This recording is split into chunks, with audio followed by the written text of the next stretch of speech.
I now give the floor to the representative of Yemen. Mr. President, at the outset, I congratulate you on assuming the presidency of the Security Council this month. We wish you all success in carrying out your duties. I also extend my thanks to your predecessor, the permanent representative of the Republic of Colombia, for her successful leadership of the Council last month. I thank Mr. Khaled Khiari and Mr. Enrica Ratuate for their valuable briefings. Mr. President, I would like to express my sincere appreciation to you for responding to the request of the government of the Republic of Yemen to convene this emergency session. I also thank all members of the Council for their attention to these serious developments, which not only affect the sovereignty and territorial integrity of the Republic of Yemen, but also constitute a real test of the principles upon which the international system is founded. Most notably, the respect for the sovereignty of states, non-interference in their internal affairs, adherence to the Charter of the UN, and the implementation of Security Council resolutions. Mr. President, the Republic of Yemen did not request this session merely to discuss the operation of an unauthorized flight by a UN member state. Rather, what occurred constitutes an extremely dangerous precedent in the Yemeni situation and raises the question of whether this Council is able to protect the rules of the international system and preserve international peace and security. The issue before us today is not only about a member state's right to manage its airspace.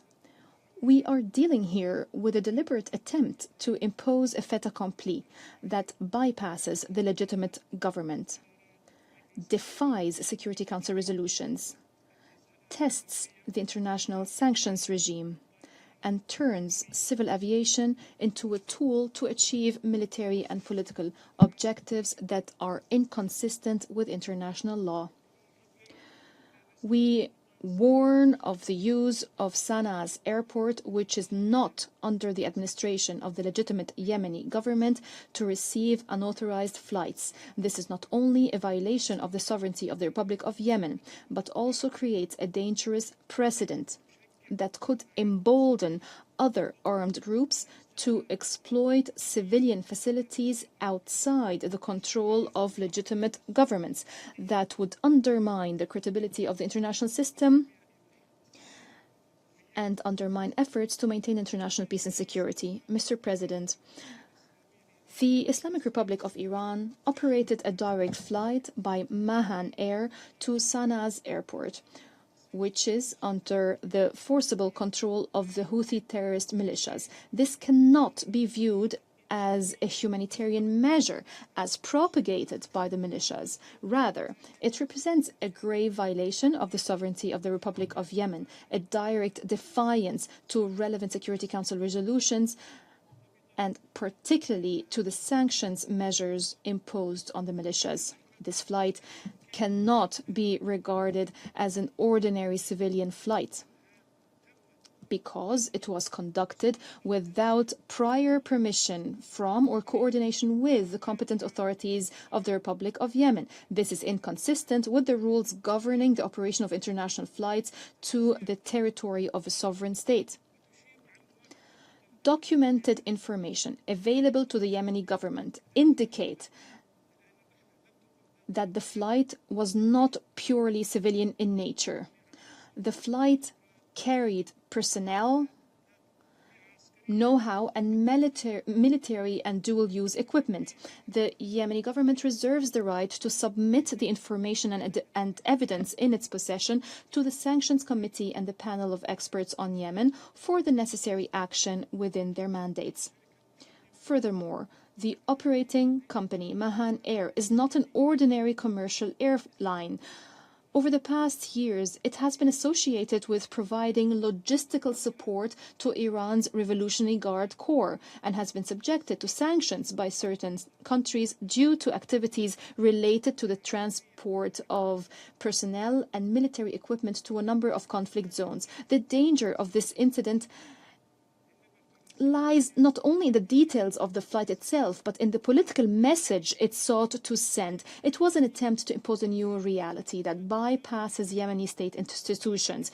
This incident was meant to test the will of the international community to enforce its decisions. It was meant to send the wrong message that armed groups can, with external support, circumvent international legitimacy without accountability or consequences. Mr. President, it is important to emphasize that the Yemeni government has never treated Sana's airport as a tool in a political conflict, but rather as a civilian facility that should remain in the service of all Yemenis. On this basis, the government has sought to ensure the continuation of civilian flights through the official national carrier of the Republic of Yemen, whenever the safety of the aircraft and their crews were guaranteed. We sought to ensure the respect for the independence of the national carrier. We sought to ensure the release of its assets arbitrarily seized by the militias. We sought to prevent the use of the airport for military or political purposes serving the Houthi militias and their supporters. Attempts to portray the unlawful Iranian flights as a response to humanitarian considerations are merely attempts to conceal a very different reality, namely the use of Sana's airport as a platform to entrench Iranian influence, to undermine Yemeni state institutions, and to circumvent international resolutions. There is dangerous evidence proving that this was not a humanitarian measure, but rather a systematic policy aimed at testing the will of the international community. Today, with the support of the Islamic Republic of Iran, the Houthi militias proceeded to operate a second unauthorized flight to Sana's airport. Despite the clear warnings issued by the Yemeni government and despite the international community's concern regarding this issue, this is a new challenge to the sovereignty of the Republic of Yemen and the binding resolutions of the Security Council. In response to this escalation, the Yemeni government fulfilled its constitutional and legal duty to protect its airspace. The armed forces took the necessary defensive measures to prevent the imposition of this fait accompli, while affirming their full readiness to protect national sovereignty and enforce the law. However, after completing military security and political assessments, the Yemeni government chose not to expand the scope of the confrontation based on its responsibility to protect civilian lives and safeguard national interests, and in order not to provide the militias and their supporters with the opportunity to drag Yemen into a broader regional conflict that serves only the agendas of their backers. We have taken measures that any member state of the United Nations would have taken if its airspace were violated and if a fait accompli was imposed upon its sovereignty. So the real question that should be asked is not why does the government reject an unauthorized Iranian flight? Rather, if the objective is humanitarian, as the Houthis claim, why do they insist on destroying the capabilities of Yemen's national carrier? Why are they insisting on obstructing its role and resorting to a foreign company whose name has been associated with activities supporting Iran's Revolutionary Guard Corps? The answer to this question clearly reveals the true nature of this attempt and confirms that its purpose was not to serve Yemenis, but to impose a new political and security reality that is inconsistent with the sovereignty of the Republic of Yemen and Security Council resolutions. Mr. President, despite the gravity of these challenges, the Yemeni government has never abandoned the option of peace. It has made peace a strategic choice to end the suffering of the Yemeni people and to restore security and stability in our country and the region. For this reason, over the past years, the government has participated in good faith in all UN-led efforts and has engaged positively with various regional and international initiatives,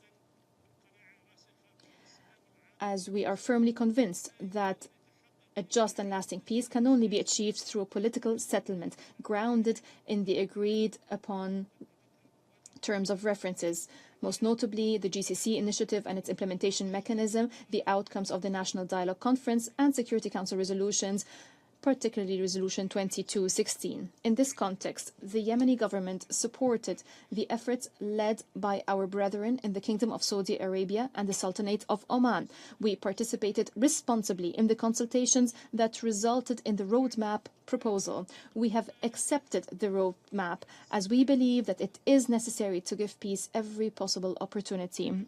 However, after participating in those consultations, the Houthi militias chose to renege on their commitments in favor of cross-border military escalation, in service of external agendas well known to all. This deepened the crisis of trust and once again confirmed that these militias continue to view peace as a temporary tactic rather than a strategic choice to end the suffering of Yemenis. Mr. President, these two incidents cannot be separated from the broader pattern of conduct by the Houthi militias.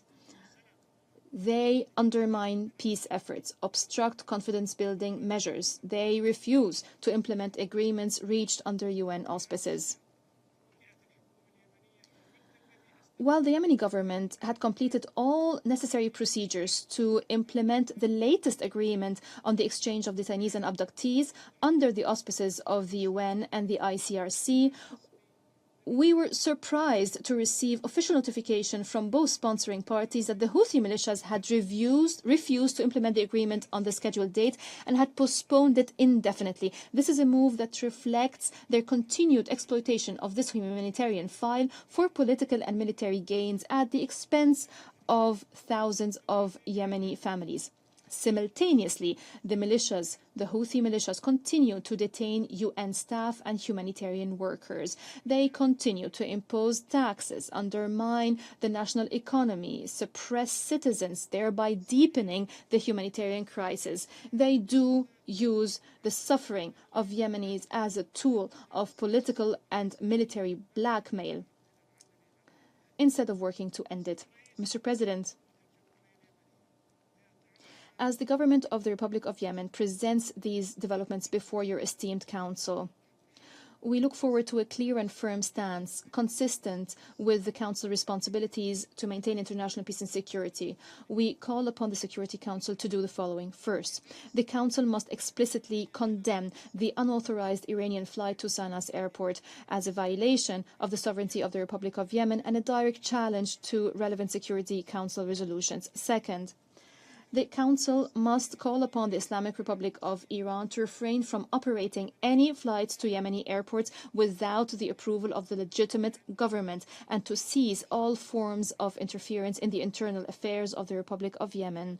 Third, the Council must urge all member states to refrain from granting overflight permissions and refrain from facilitating flights destined for Yemeni airports or entry points that are not under the control of the Yemeni government, unless such flights are coordinated with and authorized by the competent authorities of the Republic of Yemen. Fourth, the Security Council must task the Sanctions Committee and the panel of experts on Yemen with investigating the Iranian flight to Sana's airport and examining whether it involved the transfer of personnel, equipment, or technologies in violation of the arms embargo and sanctions regime established pursuant to relevant Security Council resolutions. Fifth, the Council must strictly enforce Security Council resolutions on Yemen, particularly resolutions 2140 and 2216. It must strengthen mechanisms to prevent the smuggling of weapons, experts, and military or dual-use equipment to the Houthi militias, to the Houthi terrorist militias. Six, the Council must continue to support the Yemeni government to restore state institutions, to end the coup, to achieve a comprehensive, just, and sustainable peace in accordance with the terms of reference agreed upon regionally and internationally, to protect regional security and international maritime routes. The government of the Republic of Yemen reserves its full right to take all legitimate political, diplomatic, and legal measures guaranteed under international law and the Charter of the UN to safeguard its sovereignty, territorial integrity, and national security. Mr. President, the Republic of Yemen is not hostile towards the Iranian people, nor does it view its relations with peoples through the lens of political conflicts. Rather, it rejects policies based on supporting armed groups, undermining state institutions, and interfering in the internal affairs of states, in clear violation of the principles of good neighborliness and the Charter of the UN. Over the years of the crisis, Iranian support for the Houthi militias has not been focusing on peace prospects or supporting state institutions or alleviating the suffering of the Yemeni people. Instead, it has prolonged suffering, undermined state institutions, deepened societal divisions, threatened civil peace, and enhanced the military capabilities of the militias. This adversely affected Yemeni security, regional stability, and the security of international waterways. By contrast, the government of the Republic of Yemen values the fraternal support provided by the Kingdom of Saudi Arabia in supporting state institutions, the national economy, humanitarian and development projects, and political efforts aimed at ending the war and achieving peace. This shows the fundamental difference between those who invest in state institutions and stability and those who support militias and perpetuate the conflict. Mr. President, what we present before your esteemed Council today is a real test of the international system's ability to protect the principles upon which it was founded, most notably the respect of state sovereignty, implementation of Security Council resolutions, preventing armed groups and their supporters from imposing new realities outside the framework of international legitimacy. Ignoring this incident or treating it merely as an isolated event would not affect only the Republic of Yemen. It would also send the wrong message to armed groups and their supporters around the world that violating state sovereignty, using civil aviation as a cover for military or logistical activities, and circumventing Security Council resolutions can occur without accountability or consequences. Therefore, the position taken by the Security Council today would go beyond defending the sovereignty and territorial integrity of the Republic of Yemen. It would defend a fundamental principle upon which the international system is based, that state sovereignty may not be violated and that Security Council resolutions may not be tested or circumvented without accountability. The Yemeni people, who has made immense sacrifices to defend their state and achieve peace and stability, looks to the Security Council to fulfill its full responsibility in protecting international legitimacy, enforcing its resolutions, and confronting any attempts aimed at undermining them or imposing realities by force outside the framework of international law. I thank you, Mr. President.